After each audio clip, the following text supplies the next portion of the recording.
स्वागत है आपका विज्ञान वृक्ष पे, जो बीएससी के स्टूडेंट्स और एस्पायरिंग स्कॉलर्स के लिए ज्ञान और सफलता का एक अनोखा साथी है। हेलो एवरीवन, विज्ञान वृक्ष में आप सभी का स्वागत है। हम लोग पढ़ रहे थे जनरल ऑर्गेनिक केमिस्ट्री, जिसमें कि काफी सारे कॉन्सेप्ट ऑलरेडी डिस्कस कर चुके हैं। अगर हम बात करेंगे general organic chemistry, that means specially आप structure and bonding of carbon पढ़ते हैं, उससे रिलेटेड ही सारे कॉन्सेप्ट हम लोग पढ़ते रहते हैं। तो जीओसी में हम लोगों ने लास्ट लेक्चर में इंडक्टिव इफेक्ट देखा था, उसका एप्लीकेशन क्या होता है ये देखा था। देन उसके नेक्स्ट वीडियो में हम लोगों ने फील्ड इफेक्ट क्या होता है, कैसे इंडक्टिव इफेक्ट से डिफरेंट होता है और क्या उसका रोल होता है, कहां पे वो डोमिनेट कर जाता है ओवर द इंडक्टिव इफेक्ट, ये सारी चीजें हमने डिटेल में देखी थी। आज के लेक्चर का हमारा टॉपिक क्या है, आपके सामने लिखा है। ये हमारा आज का one of the most important topic है, दैट इज इलेक्ट्रोमैग्नेटिक इफेक्ट। इससे पहले हम लोगों ने पढ़ा था फील्ड इफेक्ट और इंडक्टिव इफेक्ट। याद रखिए कि जो फील्ड इफेक्ट हो चाहे इंडक्टिव इफेक्ट हो, वो कोवेलेंट बॉन्ड में लगता है, पहली कंडीशन। दूसरी कंडीशन क्या थी, inductive effect through sigma bond लगता था, दैट मींस जहां सिग्मा बॉन्ड होगा उसके ऊपर इंप्लीमेंट होगा। लेकिन फील्ड इफेक्ट जो था वो सिग्मा बॉन्ड से नहीं, वो स्पेस के थ्रू लगता था। स्पेस में एक मॉलिक्यूल हो दूसरा हो, उनके बीच में हिंड्रेंस जैसे देखने को मिलती है, वैसे ही यहां पे हम लोग फील्ड इफेक्ट की बात करते हैं जो स्पेस के थ्रू लगता है। इंडक्टिव इफेक्ट में इलेक्ट्रॉन विड्रॉइंग ग्रुप एसिड की स्ट्रेंथ को बढ़ाते थे और इलेक्ट्रॉन डोनेटिंग ग्रुप घटाते थे। सिमिलरली जब हम बात करते थे बेसिसिटी ऑर्डर की, तो वहां पे इलेक्ट्रॉन विड्रॉइंग ग्रुप बेसिसिटी को डिक्रीज कर देते थे, while electron donating group basicity को इंक्रीज कर देते थे। ये हमारे काफी सारे बेसिक डिफरेंस पढ़े थे। साथ ही साथ में एक दो एग्जांपल लिए थे जहां पे हमने देखा था कि इंडक्टिव इफेक्ट फेल हो जाता है उनको ये डिफाइन करने में कि किसकी एसिडिक स्ट्रेंथ ज्यादा है किसकी कम है। वहां पे इन्वायरमेंट के मेथड से या स्पेस में एटम की अरेंजमेंट क्या है उसके बिहाफ पे हम लोगों ने फील्ड इफेक्ट का यूज करते हुए उनके एसिडिटी का ऑर्डर जो दिया वो एक्चुअली एक्सपेरिमेंटल डेटा से भी मैच हुआ था, दैट इज पीकेए वैल्यू से। जिसकी पीकेए वैल्यू कम होती है वो मोर एसिडिक होता है, जिसकी केए वैल्यू ज्यादा होती है वो मोर एसिडिक होता है, जिसके पीकेबी वैल्यू कम होती है वो मोर बेसिक होता है, और जिसकी केबी वैल्यू ज्यादा होती है वो भी हमारा मोर बेसिक होता है। तो दैट मींस स्ट्रॉन्ग एसिड या स्ट्रॉन्ग बेस होने के लिए pKa as well as pKb value का लो होना जरूरी है, और स्ट्रॉन्ग एसिड स्ट्रॉन्ग बेस होने के लिए के और केबी की वैल्यू ज्यादा होना जरूरी होता है, ये देखा था। अब ये क्या भला है इलेक्ट्रोमैग्नेटिक इफेक्ट, अगर आपको थोड़ा सा याद हो हम लोगों ने इस चीज का जिक्र किया था इलेक्ट्रोमैग्नेटिक इफेक्ट में। दैट मींस वहां पे क्या पढ़ा था, सॉरी इलेक्ट्रोमैग्नेटिक नहीं, इंडक्टिव इफेक्ट में इलेक्ट्रोमैग्नेटिक का जिक्र किया था मैंने। वहां पे जब एक वर्ड आ रहा था टेम्परेरी इफेक्ट और परमानेंट इफेक्ट, तब मैंने वहां पर आपको इसका एग्जांपल लेके समझाया था कि आज जो हम इंडक्टिव इफेक्ट पढ़ रहे हैं दैट इज परमानेंट इफेक्ट है। वो परमानेंट इफेक्ट क्यों था, क्योंकि वो वहां पर किसी के आने से किसी के जाने से उसकी जो इफेक्ट है उस पे कोई इंप्लीमेंटेशन नहीं होती है, दैट मींस उसमें कोई चेंजेस देखने को नहीं मिलते हैं। जो भी होगा वो किसी के आने के पहले भी वैसे होगा और किसी के जाने के बाद भी वैसा होगा। जैसे मैंने आपको बताया था, किसी भी मॉलिक्यूल को ले लीजिए, सीसीएल मॉलिक्यूल, इसमें इलेक्ट्रॉन विड्रॉइंग ग्रुप कौन है, हमारा क्लोरीन है। क्लोरीन की इलेक्ट्रोनेगेटिविटी कार्बन के कंपैरिजन में ज्यादा है, मोर पावरफुल है, तो ये सिग्मा बॉन्ड की इलेक्ट्रॉन डेंसिटी अपनी तरफ विड्रॉ कर लेगा। अगर अपने ऊपर विड्रॉ करेगा तो इसके ऊपर डेल नेगेटिव चार्ज और इसके ऊपर del positive charge. Complete electron का डिस्प्लेसमेंट नहीं होता है, दैट मींस कंप्लीट इलेक्ट्रॉन का ट्रांसफर नहीं होता है, इलेक्ट्रॉन डेंसिटी का सिर्फ और सिर्फ डिस्प्लेसमेंट होता है, एक जगह से दूसरी जगह थोड़ा सा शिफ्ट होना। अभी मैं आपके सामने खड़ा हूं, ये हुआ तो ये मेरा डिस्प्लेसमेंट है, लेकिन यहां से मैं पूरा बाहर ही हो जाऊं, आउट ऑफ फ्रेम हो गया, तो ये क्या हो गया, यहां से डिस्प्लेसमेंट नहीं, ये ट्रांसफर ही हो गया। ये चीज बेसिक है, ठीक है। तो यहां पे हमको ये देखने को मिलता है, क्या इलेक्ट्रोमैग्नेटिक में क्या देखने को मिलेगा, यहां पर कंप्लीट ट्रांसफर हमारा देखने को मिलेगा इलेक्ट्रॉन्स का। अगर जो बात कर रहे थे थोड़ा थोड़ा डिफरेंस, तो पहली बात ये सिग्मा बॉन्ड से होता है। और इलेक्ट्रोमेरिक की जब बात करते हैं तो सबसे पहली ही कंडीशन इंडक्टिव से गलत हो जाती है। पहली तो कोवेलेंट बॉन्ड पे लगता है, तो दोनों कोवेलेंट बॉन्ड के हैं, ठीक है। लेकिन दूसरी कंडीशन में सिग्मा बॉन्ड हमारा किस पे अप्लाई होता है, sorry inductive effect only sigma bond पे अप्लाई होता था, ये हमने पढ़ा था। या कह लीजिए सैचुरेटेड कार्बन के कंपाउंड पे अप्लाई होता है। But electromeric effect unsaturated compound पे अप्लाई होता है, और मोर प्रिसाइजली कह दीजिए तो ये पाई इलेक्ट्रॉन डेंसिटी पे लगता है। पाई इलेक्ट्रॉन अनसैचुरेटेड कंपाउंड कौन से होते हैं, ये रहा, जिसमें हमारा कार्बन और कार्बन के बीच में, कार्बन और कार्बन के बीच में एक पाई बॉन्ड हो या more than one pi bond हो, जैसे एल्कीन के केस में यहां पे 2 पाई बॉन्ड है। जब भी आप इसको देखोगे तो ये हमारे अनसैचुरेटेड कंपाउंड्स होते हैं। तो इंडक्टिव इफेक्ट सैचुरेटेड कंपाउंड पे लगता है, इलेक्ट्रोमेरिक हमारा अनसैचुरेटेड कंपाउंड पे लगता है, एक डिफरेंस। दूसरा डिफरेंस क्या है, ये जो इलेक्ट्रोमेरिक इफेक्ट है किसी दूसरे के आने से इंपैक्ट हो रहा है, मतलब उसकी वजह से जनरेट हो रहा है या उसकी वजह से खत्म हो रहा है, किसी दूसरे पे डिपेंड कर रहा है। उसकी खुद की कोई पावर नहीं है, उस कंपाउंड की खुद की कोई पोलैरिटी नहीं है, कुछ भी नहीं है, जैसा था वो एज यूजुअल ही रहेगा। लेकिन कोई आने वाला है उसके नेबरिंग में, एज ए गेस्ट मान लीजिए, या उसके कोई पास में आ रहा है, क्लोज आ रहा है, तो वो अपना रवैया बदल लेगा। दैट मीन्स हम लोग जनरल बात बोलते रहते हैं, कई बार एग्जाम्पल देते हैं, उसी की तरह हो जाएगा कि जो खरबूजा होता है दूसरे खरबूजे को देख के रंग बदल देता है। सिमिलरली यहां पे आपका कोई कॉम्प्लेक्स है, उस यहां पे है, अब ये कब तक नहीं चेंज होगा, जब तक यहां पे कोई नहीं है। ये H+ दूर था, कोई दिक्कत नहीं है। जैसे ही ये H+ यहां पास में आया, H+ क्या है, प्रोटॉन है, इलेक्ट्रॉन डेफिशिएंट हमारा एटम है। क्यों, क्योंकि हाइड्रोजन में 1s1 होता है, वो भी उससे आपने छीन लिया तो वो तो बिकारी है, बिल्कुल 0 इलेक्ट्रॉन डेंसिटी है। और ये क्या है, ये पाई इलेक्ट्रॉन डेंसिटी है कार्बन के पास, और हमको पता है कि ये जो बनता है अनहाइब्रिडाइज्ड p ऑर्बिटल की वजह से बनता है। ये ऊपर ओवरलैप, ये नीचे ओवरलैप। अगर इसको बेटर रिप्रेजेंट करना हो तो हम लोग कुछ ऐसे दिखाते थे जब हम लोगों ने पढ़ा था कि यहां पे अगर सिग्मा बॉन्ड यहां पे प्रेजेंट है ऑलरेडी, तो ये हमारा पाई इलेक्ट्रॉन डेंसिटी होती है, कुछ इस तरह देखने को मिलेगी। ये क्या है, ये हमारी पाई इलेक्ट्रॉन डेंसिटी है। यही पाई इलेक्ट्रॉन डेंसिटी जहां पे इलेक्ट्रॉन रिच स्पीसीज है, वो इलेक्ट्रॉन डेफिशिएंट वाले पे अटैक कर देगी।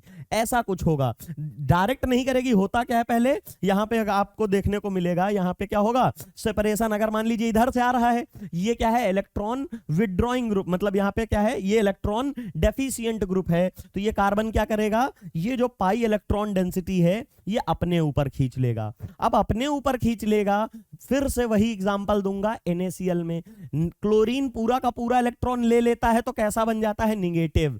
और जो सोडियम है वो पूरा का पूरा इलेक्ट्रॉन देता है तो कैसा होता है, पॉजिटिव। सिमिलरली यहां पे भी आपको देखने को मिलेगा कि सिग्मा बॉन्ड तो है, ये पाई बॉन्ड ब्रेक हो रहा है। पाई बॉन्ड में कितने इलेक्ट्रॉन होते हैं, 2, तो एक इस कार्बन का खुद का था, एक इसका था, लेकिन इसने जबरदस्ती इसका इलेक्ट्रॉन ले लिया। कितने लिए, 1 इलेक्ट्रॉन लिए। लेने से चार्ज कौन सा आता है, negative. That is why we will put a negative charge on this carbon. और इसके ऊपर 1 इलेक्ट्रॉन गया है तो पॉजिटिव, वो भी कितने पॉजिटिव, 1 ही गया है तो 1 लिखेंगे। तो आपको ये स्पीसीज देखने को मिलेगी। अब यहां पे क्या था, H+ आया, ये जैसे ही H+ आया तो ये इलेक्ट्रॉन रिच है, ये कहेगा ये लो, और जैसे ही ये होगा तो आपको यहां पे बॉन्ड फॉर्मेशन देखने को मिलेगी, और ये कार्बोकैटायन एज सच रहेगा, और यहां हाइड्रोजन जुड़ चुका होगा। ये सब किसकी वजह से हुआ, सिमेट्रिकल इलेक्ट्रॉन डेंसिटी, जो 2 कार्बन के बीच में सिमेट्रिकल इलेक्ट्रॉन डेंसिटी थी, डिस्टर्ब किसकी वजह से हुई, ये ना H+ आता, ना ही ये कार्बन इससे कहता कि मुझे किसी को इलेक्ट्रॉन डेंसिटी देनी है, आप दे दो। दैट मींस ये पाई बॉन्ड एज सच बना रहता, इसकी वजह से इसने चेंज लाया अपने में। तो ये क्या हुआ, ये इंड्यूस हुआ है इसकी वजह से। इसीलिए हम लोग बोलते हैं इलेक्ट्रोमेरिक इफेक्ट किसी रिएजेंट के आने से, किसी सॉल्वेंट के आने की वजह से, वहां पे जो हमारा रिएजेंट है जिसकी हम रिएक्शन करा रहे हैं, उसकी पाई इलेक्ट्रॉन डेंसिटी में ट्रांसफर होता है किसी ए एटम से बी पे या बी से ए में। वो डिफाइन करेगा कैसी हमारी रिएक्शन वगैरह हो रही है। तो ये बेसिक हमारा इलेक्ट्रोमैरिक इफेक्ट होता है। अब आपको समझ में आ गया होगा कि इलेक्ट्रोमैरिक इफेक्ट क्या है, और ये बिल्कुल कंफ्यूज ना होइएगा किससे, रेजोनेंस इफेक्ट से बिल्कुल ना कंफ्यूज होइएगा। नेक्स्ट लेक्चर हमारा रेजोनेंस का ही होगा, तब मैं इंडक्टिव और इलेक्ट्रोमेरिक और रेजोनेंस एक साथ बता दूंगा, तो आपके कॉन्सेप्ट क्रिस्टल क्लियर होंगे।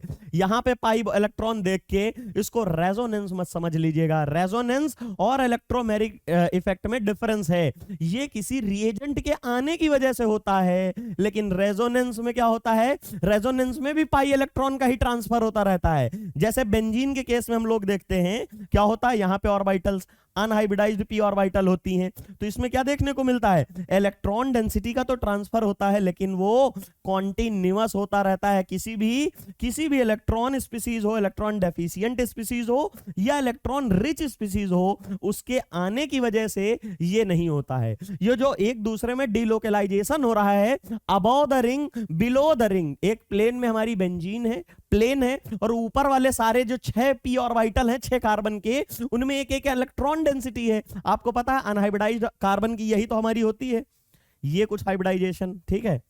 ऐसे यहां पे 2, फिर 1, यहां पे 1, यहां पे 1, यहां पे 1 होता 2 इसमें है, लेकिन एक्साइटेड स्टेट में यहां जाता है, हाइब्रिडाइजेशन sp2 होता है। उसके बाद ये वाला अनहाइब्रिडाइज्ड p ऑर्बिटल है, और ये वही अनहाइब्रिडाइज्ड p ऑर्बिटल है जो एज ए एटॉमिक ऑर्बिटल रहता है। इसकी शेप ऐसे ही रहती है। वाइल हाइब्रिडाइज्ड ऑर्बिटल कैसे ड्रॉ करते हैं, एक बड़ी लोब जो कि कंस्ट्रक्टिव ओवरलैप से बनती है, दूसरी छोटी लोब जो कि डिस्ट्रक्टिव ओवरलैप से बनती है। ये काफी अच्छे से ऑलरेडी मैं पढ़ा चुका हूं स्टार्टिंग के ही लेक्चर्स में, कैसे ऑर्बिटल्स बनती है। तो ये अनहाइब्रिडाइज्ड p ऑर्बिटल ये देखने को मिलता है। तो इलेक्ट्रोमैरिक इफेक्ट से इससे कंफ्यूज ना होइएगा। यहां पे unlike inductive effect the electromeric effect is temporary. सबसे पहली लाइन कि ये तो टेम्परेरी है, कोई रिएजेंट आया उसकी वजह से हमने चेंज किया, रिएजेंट गया मैं फिर से वैसे ही हो गया, फिर से कोई दूसरा आया मैं उसके अकॉर्डिंग चेंज हुआ, फिर वो गया फिर मैं वैसे ही हो गया। तो ये क्या हुआ, टेम्परेरी इफेक्ट हुआ, किसी के आने से हो गया फिर वो चला गया फिर मैं एज यूजुअल हो गया, ये होता। लेकिन इंडक्टिव में परमानेंट ही डेल निगेटिव किस पे रहता है, क्लोरीन पे, और कार्बन पे डेल पॉजिटिव, क्योंकि वो मोर इलेक्ट्रोनिगेटिव है तो ताकत दिखाता रहता है, पावर दिखाता रहता है, और इलेक्ट्रॉन डेंसिटी शिफ्ट करता रहता है, ये याद रखिएगा। एज अनसैचुरेटेड, पहली बात तो टेम्परेरी इफेक्ट होता है, दूसरा अनसैचुरेटेड कंपाउंड में होता। अनसैचुरेटेड कंपाउंड दैट मीन जहां पे पाई इलेक्ट्रॉन डेंसिटी पाई जाती है only at the demand of A attacking reagent. जो मैं बार बार कह रहा हूं कि वहां पे जो भी चेंजेस आएंगे, ट्रांसफर होगा, डिस्प्लेसमेंट होगा, वो किसकी वजह से होगा, कोई अटैकिंग स्पीसीज आ रही होगी उसकी वजह से होगी। दैट मींस किसी के इन्फ्लुएंस से वहां चेंज आ रहा है, पोलराइज हो रहा है। जैसे पॉलिटिकल लीडर्स स्पीच देते हैं, लोगों को पोलराइज करते हैं, 2 पार्ट्स में बांट देते हैं। पोलराइज करना क्या होता है, एक एक्स दूसरा वाई, मतलब एक हमारा नॉर्थ पोल दूसरा साउथ पोल, एक ईस्ट तो दूसरा वेस्ट, जस्ट अपोजिट कॉन्ट्राडिक्टरी रखने वाले पोल्स होते हैं, अपोजिट पोलराइज करना। सिमिलरली यहां पे भी अटैकिंग स्पीसीज जो होगी वो पोलराइज करेगी, वहां पे जो डिफरेंशिएशन मतलब पाई इलेक्ट्रॉन जो है वहां पे एक तरफ मूव कर जाएगी और दूसरी तरफ खाली हो जाएगा, वैकेंसी आएगी। जहां भी खाली होगा तो वहां पॉजिटिव आएगा, जहां पे इलेक्ट्रॉन डेंसिटी मूव करेगी, एक्सेस होगी, वहां हम नेगेटिव चार्ज दिखाते हैं, याद रखिएगा। दूसरी इंपॉर्टेंट चीज यहां है कि इंडक्टिव इफेक्ट में पार्शियल लिखते थे, क्योंकि इलेक्ट्रॉन डेंसिटी पूरी नहीं जाती थी सिग्मा बॉन्ड से। मैं यहां पे हूं, थोड़ा सा एक तरफ क्लोरीन की तरफ गया और क्लोरीन की तरफ चला गया हूं तो निगेटिव चार्ज, लेकिन delta negative, that means partial थी। लेकिन इस बार क्या है, एक कार्बन दूसरा कार्बन, मेरा ट्रांसफर अगर मान लीजिए फिर से इधर होना है तो मैं इधर हूंगा, लेकिन इतना नहीं होगा, पूरा आउट ऑफ फ्रेम हो जाएगा। पूरा आउट ऑफ फ्रेम होने का मतलब है कंप्लीट ट्रांसफर ऑफ इलेक्ट्रॉन हुआ। और कंप्लीट ट्रांसफर को हम कैसे दिखाते हैं, कंप्लीट निगेटिव चार्ज से, डेल्टा से नहीं। This is the basic difference. चलिए बात करते हैं इसकी हम लोग और, ठीक है। Consider it involve complete transfer of pi electron, ठीक है, यही चीज मैं बता रहा था, कंप्लीट ट्रांसफर होगा।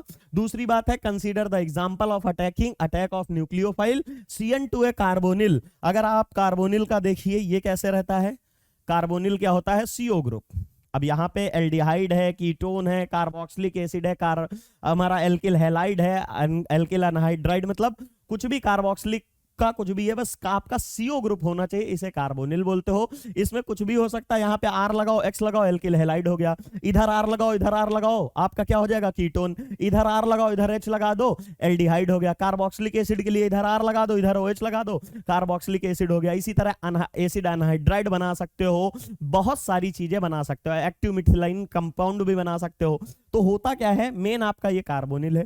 कार्बोनिल में देखिए कोई चार्ज सेपरेशन दिख रही है, हम कहेंगे अभी तो नहीं दिख रही है, ऐसे दिख रहा है, लेकिन आप बोल सकते हो कि यहां पे क्या है, ऑक्सीजन है। ऑक्सीजन कैसा है, ये हमारा मोर इलेक्ट्रोनेगेटिव है, ये हमारा सिग्मा बॉन्ड है, ये पाई बॉन्ड है, ये क्या है, सिग्मा है, ये पाई है। अब ऑक्सीजन मोर इलेक्ट्रोनेगेटिव है, तो इसकी वजह से क्या देखने को मिलता है, इसकी वजह से यहां पे पोलराइजेशन देखने को मिलेगा, और minus I effect, oxygen more electronegative है, इलेक्ट्रॉन विड्रॉ कर रहा है कार्बन से, माइनस आई से अपनी तरफ इलेक्ट्रॉन डेंसिटी बढ़ा रहा होगा, तो डेल्टा निगेटिव डेल्टा पॉजिटिव देखने को मिलता है। ऐसा होना ठीक है, कोई बात नहीं, ये तो सर आपने इंडक्टिव बना दिया है, लेकिन याद करिए क्या यहां पे इंडक्टिव लगेगा। मैंने हर बार आपको बताया है कि इंडक्टिव इफेक्ट सैचुरेटेड कंपाउंड में लगते हैं, अनसैचुरेटेड में नहीं। यहां पाई इलेक्ट्रॉन डेंसिटी पाई जाएगी। चलिए ठीक है, यहां भी आप लगा रहे थे, अब क्या होगा, देखिए ये ऐसे ही है। अब यहां पे अगर मैं साइनाइड लाता हूं, साइनाइड कैसा है, साफ साफ दिख रहा है कि इसके पास निगेटिव चार्ज है। अब इसके पास अगर निगेटिव चार्ज है तो ये कहां अटैक करना पसंद करेगा, ये अटैक वहां करेगा जहां पे इलेक्ट्रॉन की डेफिशिएंसी हो। मतलब निगेटिव चार्ज हमेशा पॉजिटिव चार्ज के पास जाता है, और पॉजिटिव चार्ज वाले निगेटिव चार्ज को पाना चाहते हैं, जिसमें एक दूसरे के चार्ज को कैंसिल आउट करें, न्यूट्रलाइज कर दें। न्यूट्रलाइज हो जाएंगे तो स्टेबल होंगे। हर बार यही पढ़ते हैं कि neutral species are more stable than charge species. खाली क्वासी एरोमेटिक वाले कंपाउंड हर बार बताता हूं, वहां पे चार्ज वाले स्टेबल हो जाते हैं इन कंपैरिजन टू न्यूट्रल वाले। बट यहां पे बेसिकली जो ज्यादातर होता है वो क्या होता है, न्यूट्रल वाले ज्यादा स्टेबल हैं। तो यहां पे क्या करेगा, इसको अपने आप को न्यूट्रलाइज करना है, तो अब ये यहां पे अटैक करेगा या दूसरी जगह करे। यहां पे आपको कार्बोनिल में ऑलरेडी पढ़ा दिया गया है कि ये जो कार्बन होता है ये इलेक्ट्रोफिलिक होता है। क्या होता है, डेल्टा पॉजिटिव होता है। डेल्टा पॉजिटिव क्यों, ऑक्सीजन हमारा मोर इलेक्ट्रोनेगेटिव है, वो इलेक्ट्रॉन डेंसिटी खींचता है, तो यहां डेल्टा पॉजिटिव है, और इसकी वजह से यहां क्या आएगा, डेल्टा निगेटिव आएगा। ऑक्सीजन के ऊपर मैंने ये क्या बनाए हैं, 2 लोन पेयर होते हैं जो ऑक्सीजन के, वो हैं। अब आप बताइए, ये डेल्टा निगेटिव है, ये डेल्टा पॉजिटिव है, साइनाइड कहां पे अटैक करे, जहां पे इलेक्ट्रॉन की डेफिशिएंसी होगी, वो अपनी एक्सेस, जो उसके पास बहुत ज्यादा पैसे हैं, वो डोनेट किसको करेगा, रिच आदमी, बहुत ज्यादा रिच आदमी को थोड़ी डोनेट करेगा। अगर डोनेट भी करेगा तो वो लेने में शर्म आएगी उसको, और वो लेगा ही नहीं, वो मना कर देगा। पैसे कौन, अगर ये बहुत बड़ा आदमी है, इलेक्ट्रॉन रिच है, तो ये अपनी इलेक्ट्रॉन डेंसिटी कहां ट्रांसफर कर सकता है, जहां पे डिफिशियंसी हो। बहुत अमीर आदमी है तो पैसे गरीबों में डोनेट करता है ना। तो उसी तरह ये साइनाइड है, एज ए न्यूक्लियोफाइल है, इलेक्ट्रॉन रिच स्पीसीज है, तो इसकी इलेक्ट्रॉन डेंसिटी कहां मूव करेगी, जहां पे इलेक्ट्रॉन की डेफिशिएंसी होगी। रिच लोग है, ये रिच है, और ये डेफिशिएंट है, ये गरीब है, ये अमीर है, तो यहां पे ट्रांसफर होगा तो ये मना नहीं करेगा, क्योंकि उसको तो नीड है, रिक्वायरमेंट है, खाना मिलेगा, बढ़िया कपड़े मिल जाएंगे। लेकिन ये भी इलेक्ट्रॉन रिच है थोड़ा बहुत, ये भी थोड़ा, ये तो बहुत ज्यादा रिच है क्योंकि कंप्लीट निगेटिव है, ये वाला partial negative, that means rich ये भी है लेकिन उतना नहीं है। तो क्या होगा, ये इसको देगा तो इसको थोड़ा पैसे लेने में थोड़ी शर्म आएगी, दैट मींस इससे इलेक्ट्रॉन डेंसिटी लेने में इसको दिक्कत होगी। तो क्या होगा, ये यहां पे अटैक करेगा, आसानी से अटैक करेगा। फिर क्या होगा, जैसे ही यहां पे अटैक करने जाएगा, जैसे ही अटैक करना है, अटैक करने जा रहा होगा, उस टाइम की कंडीशन क्या होगी, यहां पे ये फिर से हमारा ऑक्सीजन तो इलेक्ट्रोनेगेटिव है ही है, ये इधर इलेक्ट्रॉन डेंसिटी शिफ्ट हो जाएगी, और हमें क्या देखने को मिलेगा, यहां पे जो 2 लोन पेयर तो थे ही, अब एक निगेटिव चार्ज और जाया जाएगा। या मान लीजिए 3 इलेक्ट्रॉन लिख दीजिए, यहां से जो डबल बॉन्ड था, यहां से इलेक्ट्रॉन डेंसिटी ऊपर जा रही, तो इस पे तो निगेटिव चार्ज, चाहे 3 लोन पेयर दिखा दो और चाहे एक निगेटिव चार्ज दिखा दो, बात वही है, 3 ये दिख गए। अब यहां से इलेक्ट्रॉन डेंसिटी जा रही है, तो यहां कंप्लीट पॉजिटिव चार्ज आ गया। जैसे ही ये देखने को मिला, अब यहां पे अगर आप साइनाइड लाओगे तो साइनाइड की तो रिएक्शन हो ही जाएगी अब तुरंत। ये किसकी वजह से हुआ है, साइनाइड की वजह से। साइनाइड ने वो उस पोलराइजेशन को और बढ़ा दिया, वो इसके नजदीक आता गया और ये इलेक्ट्रॉन डेंसिटी ऑक्सीजन की तरफ और बढ़ती गई और आखिरी में बॉन्ड टूट गया और यहां चार्ज सेपरेशन देखने को मिल गया। ये हमारा ऑक्सीजन निगेटिव बन गया। चाहे लोन पेयर से दिखा दो, एक लोन पेयर जो है एक हमारे एनायन के बराबर होता है, तो चाहे आप एनायन दिखाइए चाहे लोन पेयर दिखाइए, बात एक ही है। तो यहां पे ये निगेटिव ये पॉजिटिव, अब ये आएगा आराम से यहां पे अटैक कर देगा। लेकिन अगर ये ना हो, ये जैसे ही नहीं होगा, मान लेते हैं ये हमारा क्या हुआ, ये वापस चला गया। जैसे ही वापस जाएगा तो हमें पता है क्या होगा, यहां पे ये वाली स्पीसीज अनस्टेबल होती है और क्या करेगा, फर्दर ये नीचे आएगा, कहेगा मैं अमीर हो गया, आप गरीब हो, मैं आपको इलेक्ट्रॉन डेंसिटी देता हूं। कब? जब ये वाला स्पीसीज नहीं प्रेजेंट है तब। अगर ये होता तो ये तुरंत इस पे अटैक मार दिया होता ना, लेकिन इसने नहीं किया। मैं बता रहा हूं जब रिवर्स हो रहा है, रिवर्स होने से क्या मिलेगा, फिर से ये जैसे थे एज सच वैसे ही हो जाएंगे। मतलब यहां पे साइनाइड के आने से पोलराइजेशन एक बार हुई है, एक्चुअल में तो यहां साइनाइड ही अटैक कर देता है, लेकिन अगर मैं उनको हटा लूं वहां से तो फिर से आपको कार्बोनिल एज सच देखने को मिलेगा। यहां पे लिखा हुआ है consider the example of attack of a nucleophile. Cyanide ले रहे हैं जिसको, जो कि एक इलेक्ट्रॉन रिच है, दमदार, to a carbonyl group. Carbonyl group हमारा CO होता है। In the presence of a nucleophile the pi electron of the carbon oxygen double bond are completely transfer to the more electronegative oxygen atom. ये more electronegative atom है, इसलिए यहां पे complete transfer हुआ है, डेल्टा निगेटिव से पूरा का पूरा ये निगेटिव हो गया है। ये स्पीसीज देखने को मिलेगी। फिर क्या है, as a result of this electron displacement positive charge on the carbon atom of the carbonyl group increases and facilitate the attack of the nucleophile on the carbonyl.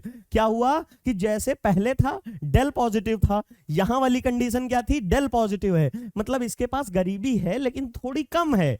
लेकिन जैसे ही पॉजिटिव आया यहां पे तो अत्यंत गरीबी आ गई, इनको तो खाने के भी लाले पड़ गए। उस टाइम पे इनको तो कोई भी 1 रुपए भी अगर डोनेट करे तो बहुत ज्यादा सफिशिएंट है। तो ये वो कंडीशन हो गई है इसकी।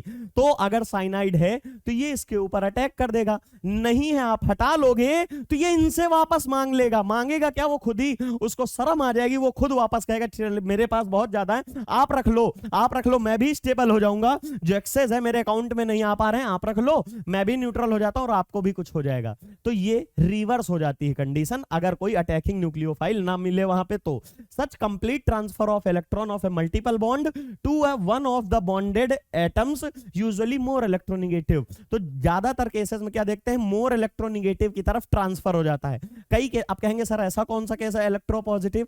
इलेक्ट्रोपॉजिटिव नहीं, लेकिन अभी थोड़ी देर पहले एक एग्जांपल दिया था कि ये कार्बन कार्बन है, कार्बन की इलेक्ट्रोनेगेटिविटी 2.55, इसकी भी 2.55 है, इसकी भी 2.55 है, तो किधर भी मूव करा दो तो यहां पे इलेक्ट्रोनेगेटिव की तरफ ले जाना तो कोई मतलब ही नहीं बनना है। कोई सेंस है इस बात का कि क्योंकि दोनों ही 2.5 हैं तो चाहे जिधर ले जाओ, इसलिए यूजुअली मोर इलेक्ट्रोनेगेटिव की तरफ ले जाते हैं। In the presence of attacking reagent is called as electromeric effect. यही हमारा इलेक्ट्रोमेरिक इफेक्ट कहलाता है, आप इसको अंडरलाइन कर सकते हैं। और if however the attacking reagent is remove without the reaction being allowed to take place, the molecule revert back to original state. यही चीज मैंने दिखाई है। अगर यहां पे साइनाइड ने अटैक ना किया, ये अगर यहां पे हुआ किसकी वजह से, इसी की वजह से, लेकिन किसी भी कारणवश से अगर आप इसको रिवर्ट बैक लेते हो तो ये जो चार्ज स्पीसीज बनी है ये रिवर्ट बैक हो जाएगी अपनी न्यूट्रल फॉर्म में और स्टेबल स्टेट में, जहां पे दोनों लोग खुश हैं।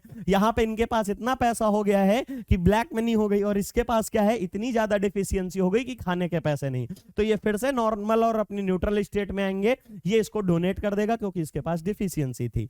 हुआ किसकी वजह से है, हमारा साइनाइड या कह लीजिए एक्सटर्नल रिएजेंट की वजह से हुआ था। If A however the attacking, ये हमने देख लिया, the electromeric effect only A temporary effect, ये फिर से लिख दिया है। दैट मींस अगर रिएजेंट वहां कोई आएगा तो चेंजेस देखने को मिलेंगे, अन्यथा वो फिर से वापस वहीं पे हो जाएंगे जैसे पहले थे। चलिए इसकी बात करते हैं। अब टाइप ऑफ इलेक्ट्रोमेरिक इफेक्ट कैसे होते हैं, अगर आपको थोड़ा याद हो, इंडक्टिव इफेक्ट में हमने पढ़ा था 2 टाइप के, एक प्लस आई एक माइनस आई। प्लस आई का काम क्या था, इलेक्ट्रॉन डेंसिटी सिग्मा बॉन्ड से कार्बन की तरफ डोनेट करना। माइनस आई का क्या काम था, सिग्मा बॉन्ड से इलेक्ट्रॉन डेंसिटी कार्बन से खींच लेना। कार्बन के ही रिस्पेक्ट में बोल रहे थे। एक तो हमारा था प्लस आई, ये वाला जो है ये प्लस आई कौन सा था, जो कि हमारा इलेक्ट्रॉन डोनेटिंग ग्रुप है, इसको हमने प्लस आई बोला था। एक ग्रुप कौन सा था, जो हमारा इलेक्ट्रॉन विड्रॉइंग कार्बन से था, तो इसको हमने बोला था माइनस आई, ये देखा था। सिमिलरली हमारा इलेक्ट्रोमेरिक केस होगा। इलेक्ट्रोमेरिक के केस में भी क्या होगा, एक तो हमारा प्लस ई होगा, क्योंकि वहां इंडक्टिव था तो आई, यहां पे इलेक्ट्रोमेरिक है तो ई, और रेजोनेंस में रेजोनेंस है तो आर। दैट मींस जो भी नाम होगा उसका पहला अल्फाबेट, इंडक्टिव का आई, इलेक्ट्रोमेरिक का ई, रेजोनेंस का आर, वहां भी हम लोग देखेंगे प्लस आर माइनस आर, ऐसे करके देखेंगे। बट वैसे वहां पे इतना कुछ नहीं, मेन रेजोनेंस होता है क्या है वो देखेंगे। यहां पे देखेंगे मीजोमेरिज्म में उसको पढ़ते हैं, मीजोमेरिज्म में प्लस एम माइनस एम करके पढ़ते हैं। यहां पे हम इलेक्ट्रोमेरिक की बात करेंगे तो एक होता है प्लस आई, सॉरी प्लस ई, दूसरा होता है माइनस ई, जैसे कि इंडक्टिव इफेक्ट देखने को मिलता है अमोनिया के। ये हमने देख लिया, if a pi electrons are transferred, ये इंपॉर्टेंट चीज है। ये क्या है, if the pi electron are transferred to the atom of a double bond to which the attacking reagent get finally attached, the effect is called as plus E effect. Plus E effect क्या कह रहा है, देखिए example दूंगा तो आपको better understanding होगी। ये नॉर्मल स्टेट है, फिर उसके बाद यहां पे हम बोल रहे हैं कि ये हमारा कौन आएगा, यहां पे H प्लस आएगा अटैक करने, जी आएगा सर। उसके बाद क्या देखने को मिलेगा, इसके आने की वजह से इसके क्लोज में कौन है, ये वाला कार्बन है, ये कहेगा कि यहां पे क्या करिए आप इलेक्ट्रॉन डेंसिटी मूव कर दीजिए। एक्चुअल में पाई बॉन्ड कैसे बनता है, एक्चुअल में तो पाई बॉन्ड हमारा ऐसे बनता है, यहां पे एक इलेक्ट्रॉन यहां पे, इनकी ओवरलैपिंग होती है, इनकी ओवरलैपिंग है, एक हमारा पाई बॉन्ड बन जाता है। We know that lateral overlap pi bond की फॉर्मेशन करते हैं, चाहे ये कह लो चाहे 1 2 3 4 4 लोब हैं, 4 लोब से बनने वाले पाई बॉन्ड है तो पाई बॉन्ड है। अब ये कहेगा कि ये इलेक्ट्रॉन ही हमको पूरा दे दो, आप वैकेंट रहो। वैकेंट रहोगे तो एक्चुअल स्ट्रक्चर क्या बनेगी, एक्चुअल स्ट्रक्चर ये कार्बन, इसमें 2 इलेक्ट्रॉन हो जाएंगे और इसमें जो था वो भी चला गया, वैकेंसी बना दो। यहां पे एक तो खुद का था, दूसरा इसका भी खींच लाया, तो ये निगेटिव चार्ज बन जाएगा, ऐसा बनेगा। लेकिन अगर मैं इसको बेटर से दिखा दूं, मतलब अगर ऑर्बिटल से नहीं दिखाना पड़े आपको, तो आप इसको ऐसे, ये तो आपको लॉजिक बता दिया है, अगर आपको लिखना है सिर्फ तो आप ऐसे लिख सकते हो, ये 2 कार्बन है, जैसे ही इनके बीच में पोलराइजेशन कराएंगे तो यहां निगेटिव, यहां पे पॉजिटिव, पोलराइजेशन कह लो या इलेक्ट्रॉनिक डिस्प्लेसमेंट बोल दो, ये ऐसे दिखाने को मिलेगा। ये जैसे होगा तो ये आएगा।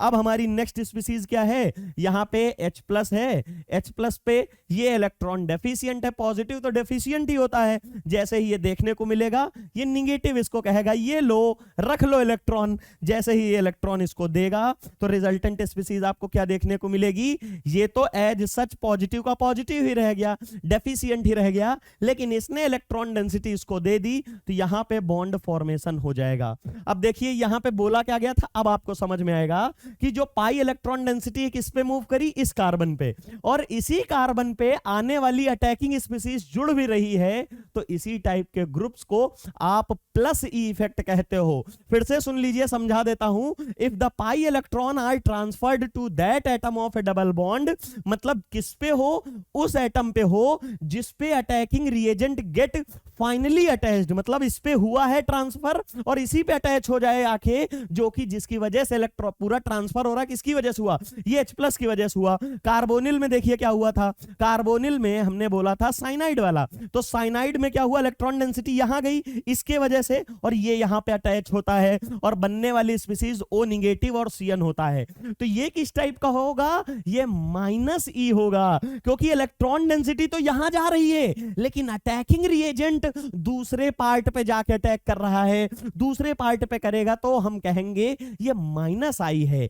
प्लस आई क्या है, अगर यहां इलेक्ट्रॉन डेंसिटी मूव की थी तो हमारा जो अटैकिंग रिएजेंट है यहीं पे अटैक कर देता, लेकिन साइनाइड खुद इलेक्ट्रॉन रिच है तो ऑक्सीजन पे क्यों अटैक करेगा, वो तो कार्बन पे करेगा। तो शायद ये समझ में आ गया होगा plus I effect, sorry plus E effect कैसे होता है। चलिए बात करते हैं अपने माइनस ई की। तो यहां पे क्या कहेंगे, यहां पे हम साइनाइड आयन वाला जो एग्जांपल दिया है वही लेके चलेंगे। ये रहा हमारा साइनाइड आयन, यहां पे हमारा साइनाइड आयन आ गया, अब क्या होगा, इसकी वजह से यहां पे हमको पता है डेल्टा निगेटिव होता है, more electronegative, sorry delta negative होता है यहां पे तो, और ये डेल्टा पॉजिटिव होता है। उसके बाद जब इसकी प्रेजेंस हुई तो उसकी वजह से ये पाई इलेक्ट्रॉन डेंसिटी कार्बन पे कम ऑक्सीजन पे कंप्लीटली शिफ्ट हो गई। तो क्या देखने को मिलेगा, यहां पे O निगेटिव और यहां पे पॉजिटिव, और ये हो गया। फिर हमारा यहां पे साइनाइड तो ऑलरेडी प्रेजेंट है, अब ये क्या करेगा, ये इसके ऊपर अटैक करेगा, ये लीजिए, और अटैक करने के बाद हमें क्या जो रिजल्टेंट स्पीसीज मिलेगी वो मिलेगी O निगेटिव, और यहां पे ये हमारा CN। तो देखिए साइनाइड कहां जा रहा है, जो पाई इलेक्ट्रॉन डेंसिटी थी वो इस एटम पे शिफ्ट हुई, लेकिन अटैकिंग रिएजेंट जो है उसके अपोजिट वाली साइड पे अटैक किया। इस टाइप के जो ग्रुप होते हैं वो -E इफेक्ट लगाते हैं। जिस तरफ इलेक्ट्रॉन डेंसिटी गई है ये वहीं अगर अटैक कर देता तो वो हमारा +E इफेक्ट होता है। जैसे एल्कीन में किसी भी एसिड का एडिशन देखते हैं दैट मींस H+ का, लेकिन कार्बोनिल में साइनाइड का अटैक अगर हम देखते हैं या किसी भी न्यूक्लियोफाइल का अटैक देखते हैं जो इलेक्ट्रॉन रिच होते हैं, तो वो आपको -E की तरह एक्ट करेंगे। ये हमारा एग्जांपल है। चलिए बात करते हैं सिग्निफिकेंस इसकी क्या है। हमने पढ़ तो लिया, हर चीज को हम पढ़ते हैं, लेकिन इसकी सिग्निफिकेंस क्या है वो हम जानते हैं। देखिए क्या है, it be noted that so far हम लोगों ने देखा है कि वेरी डिफिकल्ट होता है एक्सपेरिमेंटली -I लग रहा है या -E इफेक्ट लग रहा है।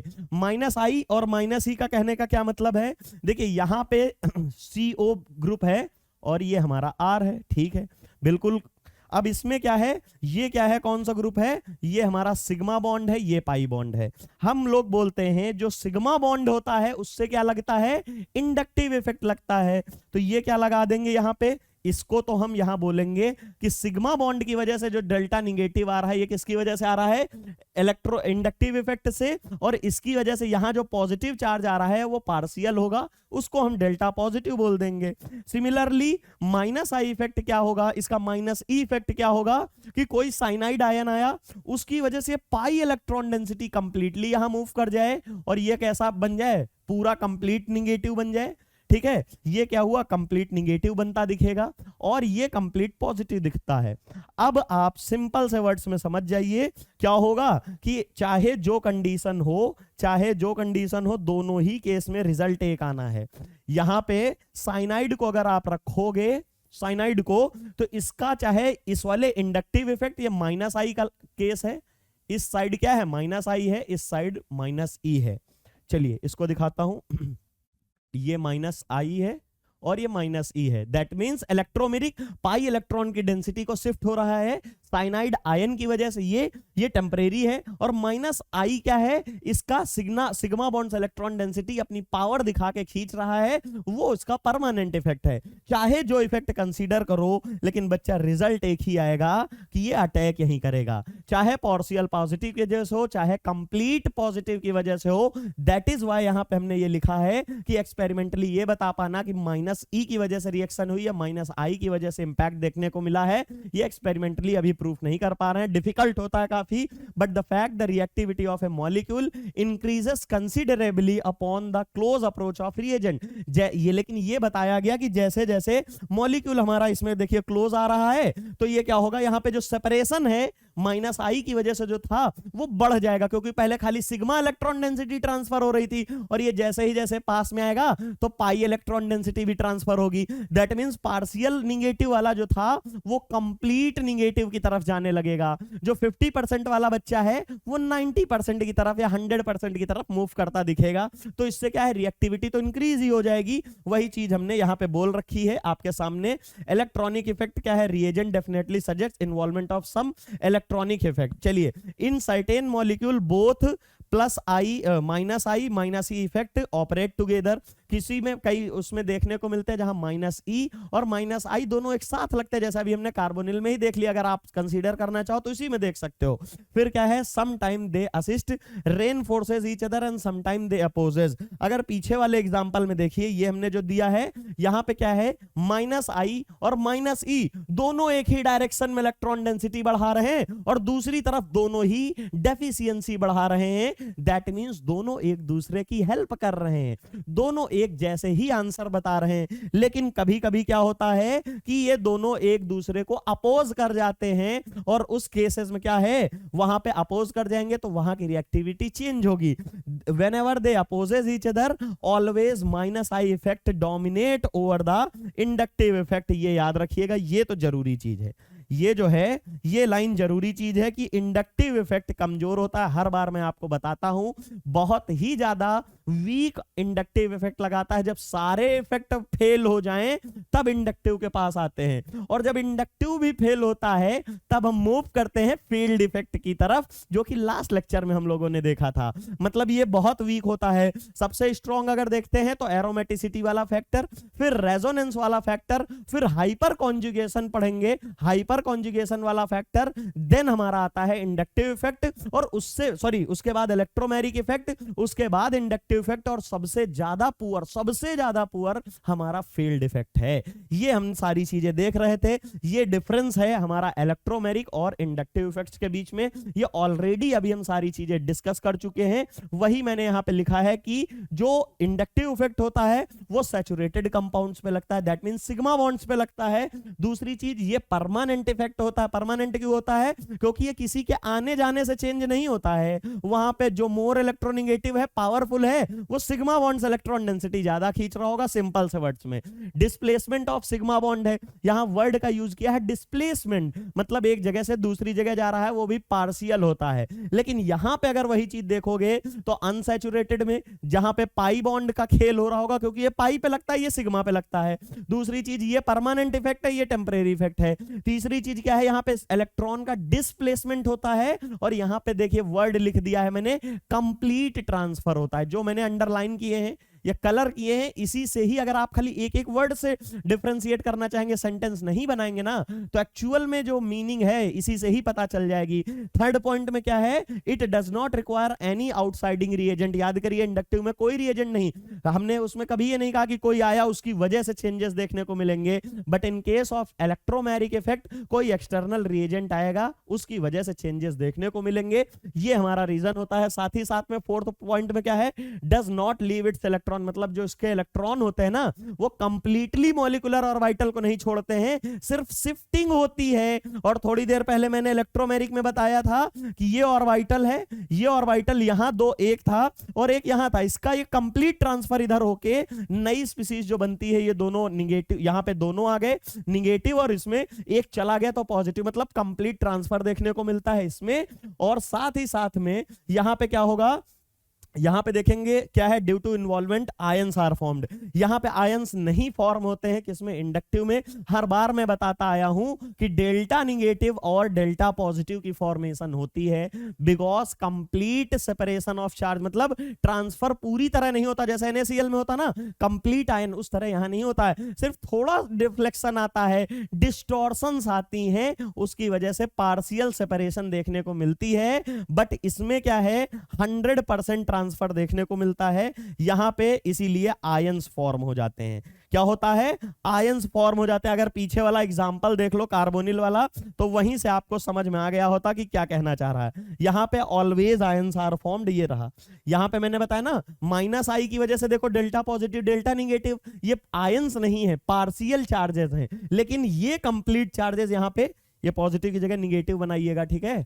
ये जो है निगेटिव चार्ज है, कंप्लीट निगेटिव चार्ज, यहां कंप्लीट पॉजिटिव चार्ज की फॉर्मेशन देखने को मिलती है। तो हम लोगों ने आज पूरा कंप्लीट कर लिया है इलेक्ट्रोमैरिक इफेक्ट, जिसमें प्लस ई माइनस ई का रोल देख लिया, और इंडक्टिव इफेक्ट कैसे डिफरेंस है हमारा इलेक्ट्रोमैरिक इफेक्ट से, ये सारी चीजें डिटेल में हम लोग डिस्कस कर चुके हैं। मिलते हैं नेक्स्ट इफेक्ट के साथ, जनरल ऑर्गेनिक केमिस्ट्री के नए लेक्चर, दैट मींस रेजोनेंस के साथ। Thank you so much.